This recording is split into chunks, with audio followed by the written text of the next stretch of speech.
Ron, one thing I want to ask you about, she also did on Friday, and we'll listen to a clip of her here now, as she took on Jeb Bush in a speech on Friday. They can't rise if the minimum wage is too low to live on. They can't rise if their governor makes it harder for them to get a college education. And you cannot seriously talk about the right to rise and support laws that deny the right to vote. So, Ron, Hillary Clinton there using Right to Rise, which is the name of the Jeb Bush PAC. The governor she's talking about is Jeb Bush. Why take on Jeb Bush? Because she thinks he's going to run for president against her. The Jeb Bush campaign whined about that attack. They were caught off guard. I actually think, hey, you know, all's fair in love and war. I thought it was a good attack. What bothered me about Hillary Clinton last week was another attack she took, actually a much more effective and disingenuous one, against the New York Times.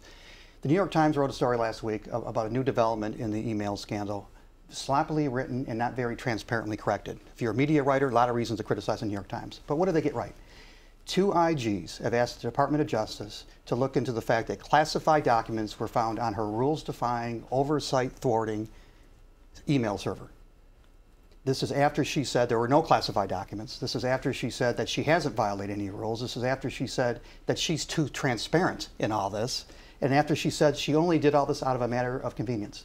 None of those statements are true. So we have some serial disingenuous behavior of the Clinton campaign, and they're trying to deflect by making this a story about the New York Times. I think there's a big story and big questions that have to be asked about what she's hiding on the emails, why she's not being transparent, and why she's not following the rules. This, Dan? Well, I want to go back to the issue of her negatives, which no doubt are in part a reflection of people's reaction to the emails and other things. I think that this is something that has to concern the Clinton campaign. I mean, they cannot take this lightly, and my assumption is that they are going to have to deal with this, and perhaps deal with it fairly quickly, in order to try to move people away from that.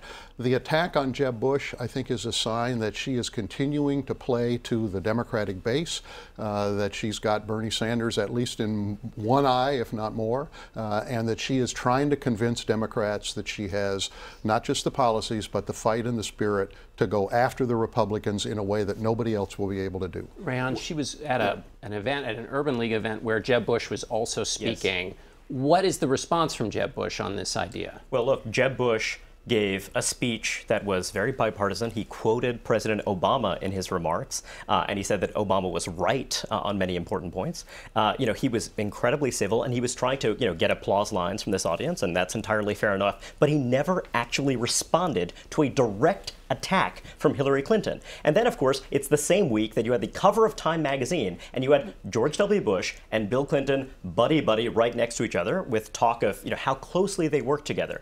This is absolutely toxic, because it's a sense that this country is run by 2 political dynasties that are thoroughly enmeshed with family, business, commercial ties. How are you going to run against Hillary Clinton given these concerns if you're someone who appears to be, so very similar and just unwilling to fire back? Hillary Clinton is close, but is quite happy to attack Jeb Bush when she feels it necessary. Can Jeb Bush do the same? If I could double back with Dan, I agree she's got to put this behind her quickly. I don't know how she does. Do you have any idea what she does, short of handing the server back to the IG? Well, I don't think she's obviously going to do that. No, I mean, she's going to have to figure out a way as a candidate or through the campaign to deliver a message that's counter to the idea that people have of her at this point. But if you don't turn back the public's emails, how do you counter that? Well, I don't know. I mean, that's the challenge of being Robbie Mook or John Podesta or anybody else in that campaign. And that'll have to be the last word. More for us to cover later. Thanks to you all. We'll be right back with a look at campaign money and why there's so much of it.